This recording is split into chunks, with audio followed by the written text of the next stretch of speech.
দর্শক, আপনাদের দেখানোর চেষ্টা করতেছি পাঁচপীর বৈরাতি উচ্চ বিদ্যালয়ের প্রস্তুতির চিত্র। মাঠ সাজানোর কাজ চলছে পুরোদমে, আর সেই সঙ্গে পুরো স্কুল ভবন ও চারপাশের গাছগাছালিতে দেওয়া হচ্ছে নতুন রঙের ছোঁয়া। 14 এপ্রিল পানি সম্পদ মন্ত্রণালয়ের প্রতিমন্ত্রী আলহাজ ফরহাদ হোসেন আজাদ মহোদয় এখানে এসে প্রায় 2000 জনের মাঝে কৃষক কার্ড বিতরণের উদ্বোধন করবেন।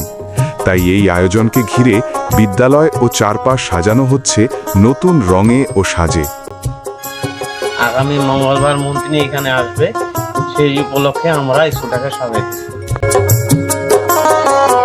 অনুষ্ঠানকে ঘিরে শিক্ষার্থীরাও নিচ্ছে দারুণ প্রস্তুতি।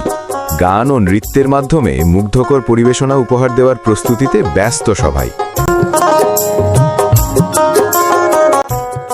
দর্শক, আমি এই মুহূর্তে রয়েছি পঞ্চগড় জেলা বদর উপজেলা 10 নং পাঁচপীর ইউনিয়ন বৈরাতি হাই স্কুল মাঠে।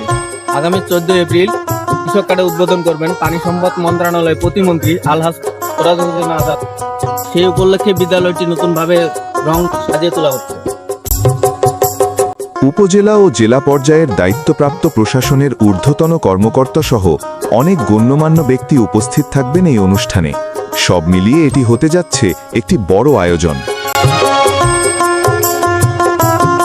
দর্শক, পুরো ভিডিও দেখানোর চেষ্টা করব। সাথে থাকুন, ভালো থাকুন, সুস্থ থাকুন।